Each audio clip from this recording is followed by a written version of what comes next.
결과를 보면서요. 향후 2018년 지방선거에는 우리가 어떻게 준비해야 될 것이냐, 그걸 중심으로 말씀드리도록 하겠습니다. 우리는 지금 정말 이게 탈중앙 서울 탈중앙화가 시대의 과제라고 해도 과언이 아닙니다. 우리 이제 보면 중앙집권적인 사고 방식에 좀 우리가 일상생활에서 사례로 잡혀 있는데요. 전국 단위로 보면 중앙동이라고 사용하는 곳이 37개입니다. 그리고 우리 보면 아마 중앙동, 중앙시장 옆에 중앙동이 있죠. 진주에. 부산에도 중앙동이 있고 중앙동을 정말 좋아합니다. 대한민국 사람들이. 그래서 중앙고등학교라는 것도 있고요. 진주의 중앙으로 따지는 상호를 한번 찾아보니까 150여 개가 나옵니다. 그리고 우리 서울 다방, 중앙극장, 중앙시장, 중앙대학이 다 들어봤잖아요. 그죠? 그런데 중앙대학 반대로 지방대학이라는 이 고유 명칭 가진 대학은 하나도 없습니다. 다방도 지방다방이라 안 쓰고요. 극장도 지방극장이라는 건 안 씁니다. 오로지 서울 중앙만 우리 내리에 많이 박혀있다 볼 수 있고요. 여기 정량교원, 다산 정량교원 같은 경우는 경기도에서 돌아가실 때 아들들한테 유언했는데 절대 사대문 밖에서 살지 마라. 이 정도 무슨 일이 있어도 사대문 밖으로 이사가지 말고 버텨라. 사대문 안에 있으면 어떤 형태로든 입각을 할 수 있다. 이런 사고를 그대로 가지고 있습니다. 다산조차도 저런 사고를 200년 전에 가져 있었고요. 그리고 우리는 사람 나오면 서울로 보내고 말은 제주도로 보내라. 결국 중앙병, 서울병 가지고 나중에 합병 걸려서 죽는 이런 경우가 이제 많이 생깁니다. 저희 대학생들 학교에서 보면 경상대학교 왔다 하면 서울에 못 가고 나는 경상대 왔다.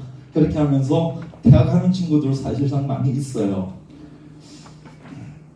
여기 보면 이 검색해 보니까 지금 여기가 이 중앙으로 된 이 상점들입니다. 그런데 이게 한 150개 정도 나오더라고요.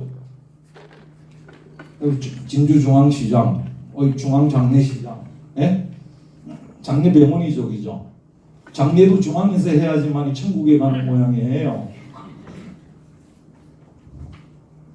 그 다음 서울 같은 경우 한 150여 개가 나옵니다. 서울족발, 새서울 치과, 서울치과. 치과는 서울이 가장 많아요. 전 왜 이런 줄 모르겠습니다. 통영에 가면 통영중앙서울병원이 있어요. 중앙과 서울. 또 우리 대표적인 게 박근혜 대통령을 구속한 데가 어디입니까? 서울 중앙지방법원. 거기는 서울과 중앙도 쓰고 지방까지 씁니다.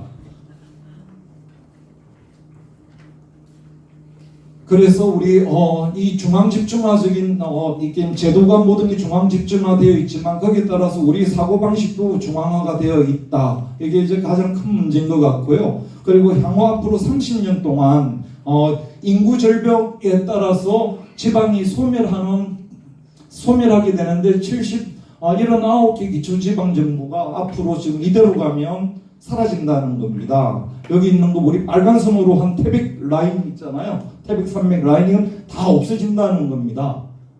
이 가인성 39세까지 여성들이 태어난 비율이 0.5% 미만일 경우에는 소멸을 하게 된다 하는 이제 통계가 이거고요. 일본 같은 경우는 30년 후에 약 800개 정도의 기초지방정부가 다 사라진다. 그래서 일본은 벌써 5년 전부터 지방소멸이라고 해서 내무성 산하에서 이 대책을 마련했습니다. 그래서 이 책의 중점적인 대안은 뭐냐면 여기 아마 여기 진주시가 되는데 이 진주시 같은 규모의 소규모 도시, 이걸 중획도시로 만들어서 자생 기반을 만들도록 해나가자 하는 게 이 책의 결론입니다. 우리도 지금 이렇게 이제 나아가야 되지 않느냐. 그렇게 되지 않으면 결국 여기 있는 거 다 사라져버리고 지방자치도 할 수 없는 수준이 될 수 있는 그런 심각한 상황에 와 있다는 것입니다. 그래서 우리 초집중화 보면 지금 국세대 지방세 비율은 92년도에 비하면 많이 향상이 되었습니다. 보통 뭐 8대 2라고 하는데요. 지금은 16년도 보면 7.5대 2.5 정도에서 약 0.5%가 지금 올라와 있는 상황입니다. 이 비율은 영국보다 우리가 지방세를 많이 받고 있는 것이고요. 재정 자립도는 오히려 70%에서 지금 52%로 이 중국 평균이 다운되고 있는 상황이고요. 수도권 초집중화 보면 국토 면적은 서울 12%밖에 안 되는데 인구 50% 가지고 있죠. 100대 대기업 본사 95%, 상위 대학 20%, 80%가 차지하고 뭐 의료기관, 예금 집중 이런 등등이 다 초집중화가 되어 있는 상황입니다. 그래서 우리 지방자치의 원리를 보게 되면 우리 국민주권 이야기를 많이 하는데 헌법 2조에 보면 주권은 국민에게 있고 모든 권력은 국민으로부터 나온다. 이게 국민을 주민만 넣어버리면 모든 것은 주민에게 있고 모든 권력은 주민으로 나온다. 이것이 주민주권 시대의 기본 원리라고 볼 수가 있겠는데 헌법이 보장하는 것인데 우리가 주권이라고 하면 뭡니까? 그냥 주권이라고 하는데 이건 최고 의사 결정 능력입니다.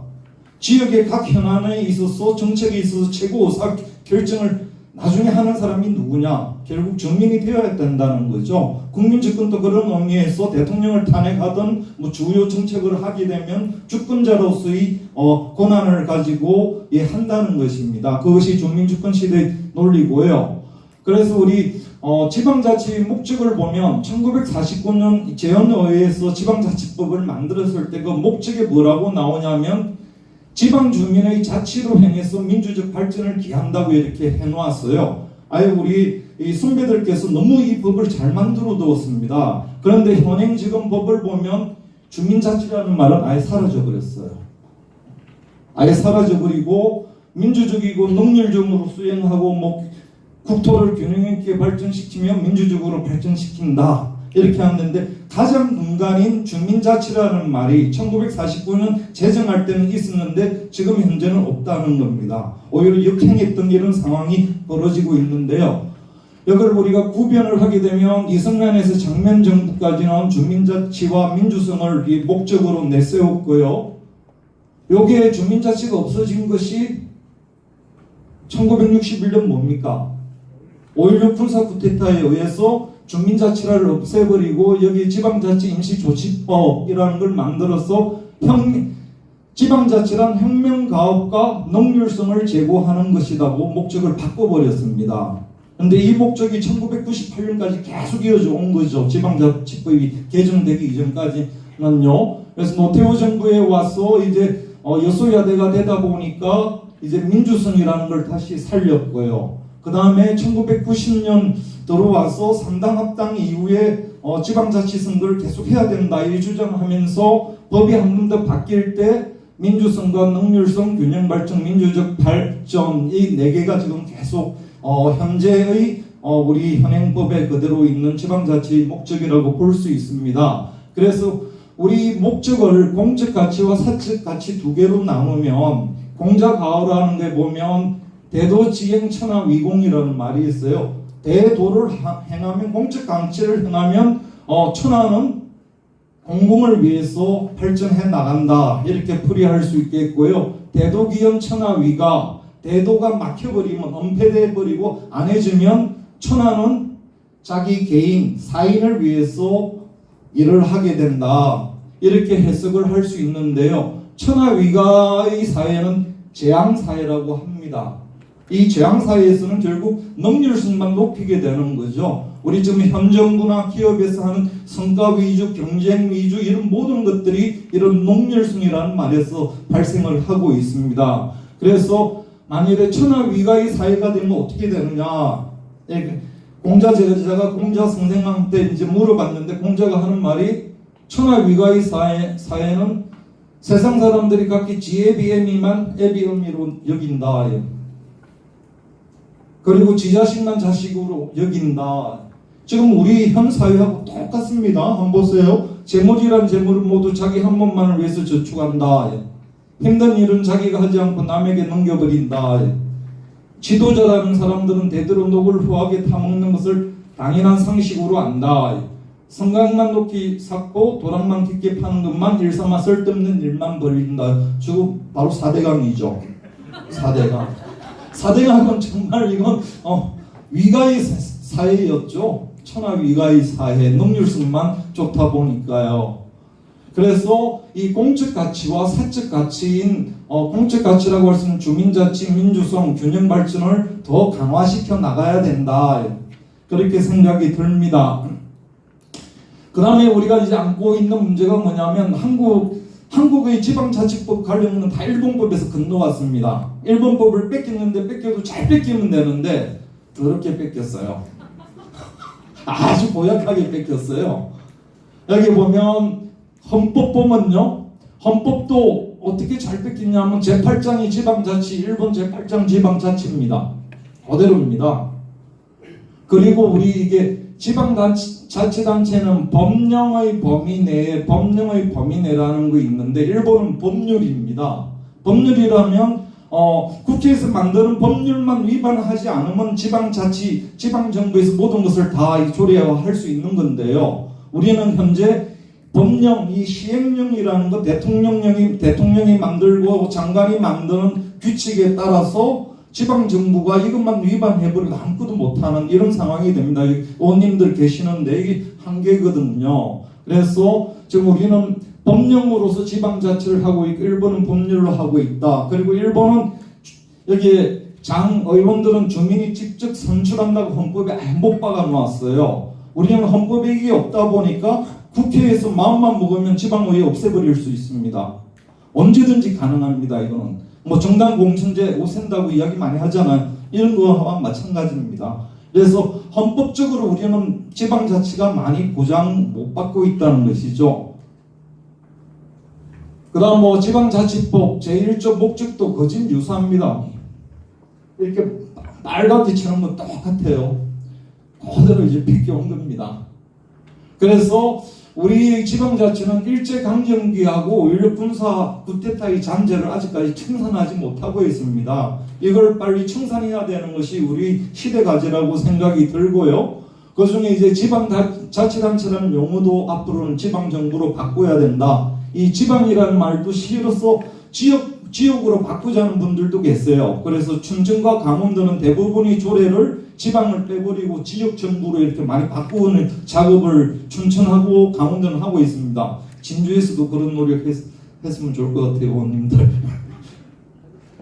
그리고 이거 한번 상징적으로 한번 보세요. 지방자치를 주관하는 중앙부서, 제일 처음엔 총무처였죠. 그리고 내무부, YS 때까지 내무부였고요. 행정자치부 국민의 정부에서 만들어졌죠. 그래서 노무현정부까지 왔고 누굽니까? 그 다음 안전행정부는 누가 만들었습니까? 이명박이 자치가 싫다 해서 자치 빼버리고 안전으로 바꿨어요.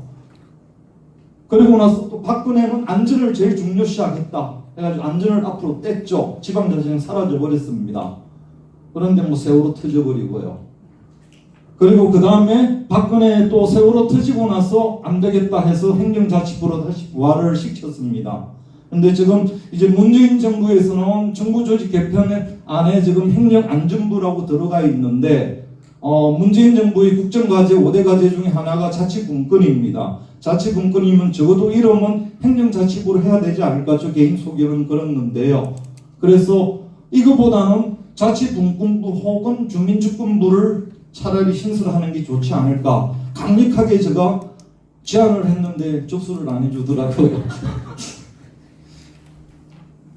그 다음에 우리 헌법을 보면 우리 지방자치 수준이 어느 정도 와 있는가 알 수 있겠는데요. 단방국가하고 연방국가 한 몇 개 국가만 비교해 보겠습니다. 이 나라가 어느 나라일까요? 처음 본 적이죠. 예? 이건 모르신다고 하세요. 몰라도 돼요. 이건 볼리비아입니다. 볼리비아. 여기는 어디일까요? 남아공입니다. 남아공. 우리 지방자치하면 뭐 선진국 모델을 이야기하는데 우리보다 못사는 국가가 지방자치를 어떻게 하냐 이거죠. 볼리비아 같은 거 보세요. 지방정부 종류를 아예 이렇게 해놓고요. 장의원 직접 선거를 뽑는다. 이거 명문화 다 시고요. 그리고 우리는 하나도 없습니다. 일본. 그리고 여기 뭐 프랑스, 브라질, 스웨덴 보면 아주 구체적으로 이렇게 다 지방자치에 대해서 구체적으로 쓴 걸 볼 수가 있습니다.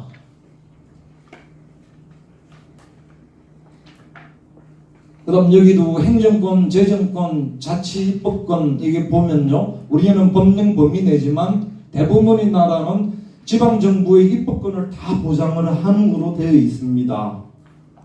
그리고 보충성의 원칙이라는 거는요, 가장 주민생활에 필요한 공공서비스는 어디서 기초지방정부의 주민과 가장 가까운 행정기관에서 제공해야 된다는 겁니다. 이게 보충성의 원칙이에요. 우리로 따지면 진주시가 보충성의 원칙으로서는 모든 진주시민에 대한 공공서비스 제공해야 된다는 원칙이죠. 그래서 헌법의 대부분 이런 분권화와 보충성 원칙을 못 받고 있습니다. 우리는 여기 뭐 전혀 지금 없는 상황이고요. 대부분 이게 지방자치 보면 우리는 딱 이게 조문인데 저런 훈증국조차도 한 30개 조문 정도가 헌법에 쫙 나와 있습니다. 그 정도 우리는 열악하다고 볼 수가 있겠습니다. 그래서 그 다음 지방 분권인데요. 지방 시간이 지금 얼마나 남았습니까? 5분 남았습니다. 5분. 지방 분권 뭐 이게 다 아는 건 저는 그냥 이게 중앙과 지방 간이 권한 배분뿐만 아니라 배분된 권한을 행사하는 것을 포함을 한다.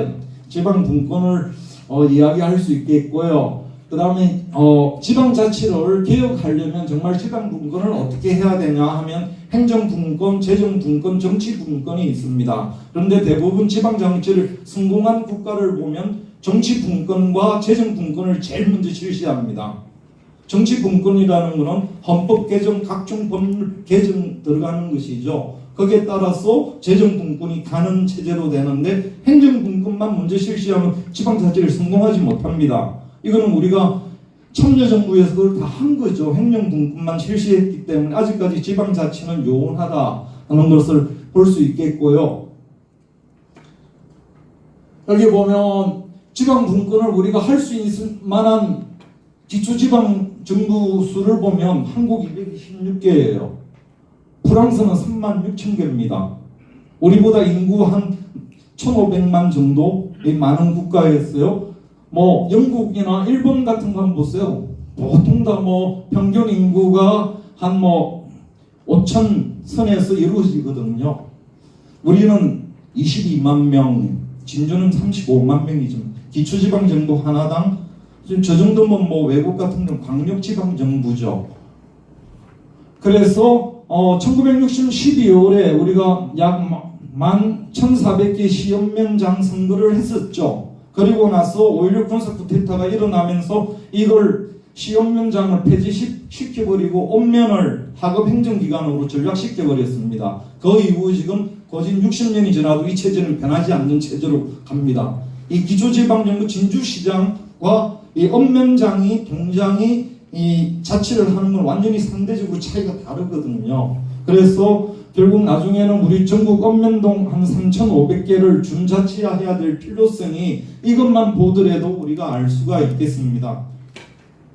그래서 뭐 우리 역대 지방정부 보면 볼리비아, 인도네시아, 남아공은 정치분권, 재정분권 정말 잘했어요. 그래서 자치분권이 넘칩니다. 그리고 뭐 브라질, 인도 같은 경우도요. 그런데 우리는 뭐 타입 D, 타입 F 한 낙제 점수 정도에 지금 와 있다고 볼 수 있겠습니다. 이제 진주시로 넘어가면요. 현재 뭐 진주시 보니까 97년도에 뭐 통폐합이 되어서 현재까지 뭐 1억 15면 14동 뭐 있고요. 면적은 기초 중에서 한 52, 그리고 경남 기초 중에 6위 정도로 지금 되어 있습니다. 그리고 자치분권 현주수를 우리가 뭐 알 수 있는 건 결국 재정자립도인데요. 경남의 8개 시 중에서 보면 31.7% 정도로 한 5위 정도의 상황에 와 있고요. 사회보장률 비율 같은 경우는 한 4위입니다. 지금 약 한 28% 정도밖에 안 하고 있는데 우리 창원시 같은 경우 보면 한 34% 정도 사회보장 예산을 많이 지출하는 것을 볼 수가 있습니다. 그리고 뭐 유아청민당 보육시설 수 같은 경우는 우리는 지금 계속 여기서 감소되어 내려오고 있죠. 그래서 8개 시 중에 6위 정도 가 되고 있고요. 인구 10만 명당 문화기반 시설수 보면 진주 4개 5위, 그냥 8개 중에서 중간 정도 그럭저럭 하는 이런 상황입니다. 그런데 소방공무원 보면요, 소방공무원은 이게 창원시 제에서 가장 열악해요. 소방공무원 한 명이 진주 시민 2,000명을 상대해야 됩니다. 169 센터 같은 경우도 보면 6만 7천 명을 상대해야 됩니다. 이거는 물론 이제 경남도지사가 이게 인구를 조정하겠지만 진주시가 하기 역할에 따라서 소방공무원이나 이거 편제를 다시 할 수 있거든요. 여기 이제 진주수 현주수라고 볼 수 있겠고요. 그다음 역대 선거를 보면 우리가 쭉 보면 진주 보면 거진 30%죠. 야당 후보가 30%고요. 여기 서소인 후보 같은 경우 21%, 서소인 후보 안 계셔서 그러는 게 아니라 경쟁력 후보가 있는 사람이 나오면 적어도 30%는 확보할 수 있습니다. 이 야권이 민주당이 거기다가 플러스 알파까지 생각을 해봐야 되는데요. 광역 의원들 보면 광역 의원 선거 현황도 진주 여기 보면 무소속밖에 없습니다. 통합진보당, 정의당이 정말 열심히 노력을 하셨고요. 민주당은 후보조차도 못 내는 불임정당으로서 지난번 선거를 치렀습니다.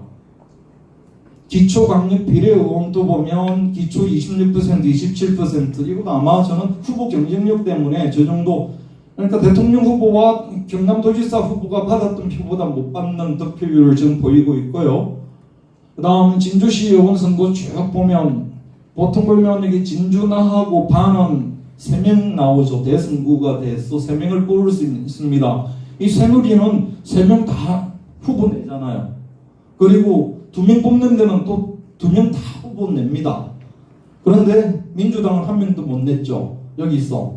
오히려 여기에 무소속 있는 분들이 진주바에 좀 여기 와 계시는 분 한 분 여기 들어가죠.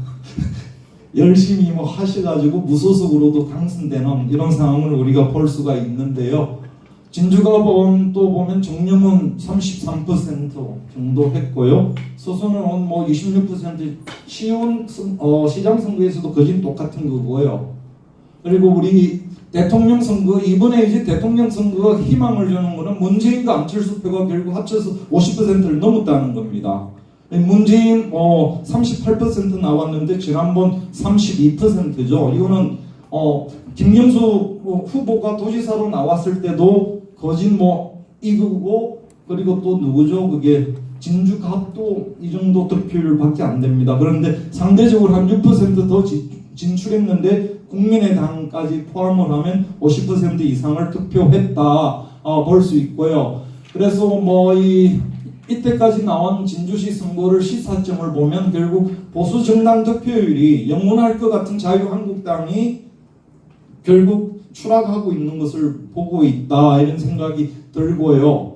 그 다음 득표율 30%인 정당이 결국 플러스 알파하면 45%까지 득표할 수 있는 그런 이제 기반이 생겼다 볼 수 있겠습니다. 그 다음에 중요한 것이 촛불시민혁명을 지역화시키는 것, 그리고 이 잠재성을 대통령 선거를 통해서 우리가 확인했다고 볼 수 있겠고요. 지난번 선거에서 교훈은 결국은 진보 세력 후보 출마가 저조한 거죠. 아예 민주당은 아예 노력도 하지 않았던 그런 상황이었고요. 그래서 진보 세력 후보 일문란이 좀 큰 문제로 있다고 볼 수 있겠고요. 그다음 진주시 차원의 민주 각 재세력과 주민주권 세력들이 연대해서 결국 광역 기초자치단체장 그리고 기초의원을 전략적으로 어떻게 해야 할 것인가, 이 논의가 이제 적극적으로 앞으로 한 6개월 동안 논의가 돼야 되지 않을까, 이런 생각이 듭니다. 그 다음에 문재인 정부의 자치분권 방향인데, 이거는 내용은 자치분권 개헌을 하겠다는 게 문재인 대통령의 확실한 입장입니다. 그래서 내년 지방선거에서 국민투표하는데 권력구조만 합의를 못 본다 하더라도 지방분권 개헌은 여야가 합의될 수 있는 것만 가지고 하겠다는 것이 본인의 강력한 의지입니다. 그래서 저는 이 정도 내용은 분명히 하실 거다고 생각을 합니다.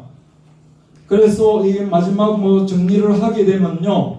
결국 주민주권 시대의 진두지 역할을 어떻게 해나갈 것인가 이 부분이고요. 읍면동 준자치 정도를 실시해 나가야 된다. 이거는 중앙정부 차원에서도 이루어져야 될 상황이지만 읍면동 준자치를 하지 못하면 주민참여예산제를 가지고 읍면동 주민자치 가능하도록 지금 만들어야 됩니다. 시급하게. 그거는 이제 의회에 계시는 의원님들하고 그다음에 이 시민연대가 조례를 어떻게 개정을 해서 하도록 해야 되는데 226개 지방자치 지방정부 중에서 유일하게 조례를 안 가지고 있는 시가 한 군데가 있어요.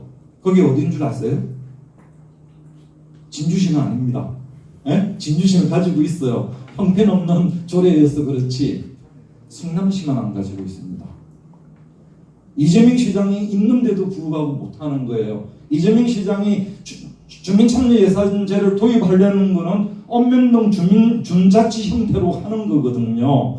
읍면동에 있는 주민들이 나와서 자기네들이 마을 예산을 편성하고 정책 결정하는 이런 회의체를 하려는 조례를 통과시키려고 하니까 자유한국당에서 계속 보류시켜서 유일한 성남시만이 유일한 겁니다. 근데 이재명 시장은 지금 자기 행정명령 가지고 잘 만들어서 하고 있죠. 조례 없어도. 그래서 이게 좀 중요하다고 생각이 들고요. 문재인 정부가 지금 해서 한 1년 동안 앞으로 잘 해나가면 지방선거도 문재인 정부 호강 효과가 반드시 있을 수 있다. 지금 득표를 위해서 한 플러스 알파 한 5% 정도는 득표가 가능하지 않을까 이런 생각을 개인적으로는 합니다. 그래서 우리는 촛불시민연대가 뭘 할 것인가 결국은 45% 득표 전략을 좀 수립하는 것이 좋지 않겠느냐. 45%도 많이 잡았다고 하는데 안철수와 이 문재인이 합친 게 52%인데 예? 그 정도는 45%는 좀 충분히 좀 자신 있고 해나갈 수 있지 않을까 생각하고요. 여기에 따라서 경쟁력 있는 후보를 지금 발굴해 나가야 된다 생각이 들고요. 진주시장 후보도 45% 득표율을 가정을 하게 되면 자유한국당이 4분 일어나서 분열해서 무소속 한 명이 나오고 그러면 자유한국당 후보 무소속 그리고 촛불연대에서 추천한 후보 이런 시장도 가능성이 있지 않을까. 그러니까 자유한국당의 내분을 기대해야 되니까 좀 바람직한 전략은 아니죠. 다음 기초강력 비례의원 이거는 기초와 강력은 한 명씩은 꼭 되는 것이기 때문에 좀 이 비례의원들도 좀 후보를 정말 경쟁력 있는 후보를 냈으면 좋겠다 생각이 들고요. 저는 개인적으로는 기초의원 선거 8개 선거구에는 반드시 한 명은 후보를 출마시켜야 된다 이런 생각을 합니다. 그래서 2명 뽑는 데서는 한 30%만 득표하면 당선이 되기 때문에요. 사실상. 그래서 이 30% 전략을 하고 나 반은 한 25%만 넘기게 되면 결국은 득표를 할 수 있거든요. 만일에 이런 상황이 이제 고착이 된다면 자유한국당에서도 내년에 2명 뽑는 데서 시의원 2명을 아마 내지 않을 수도 있을 것 같아요. 1명만 낼 수도 있는.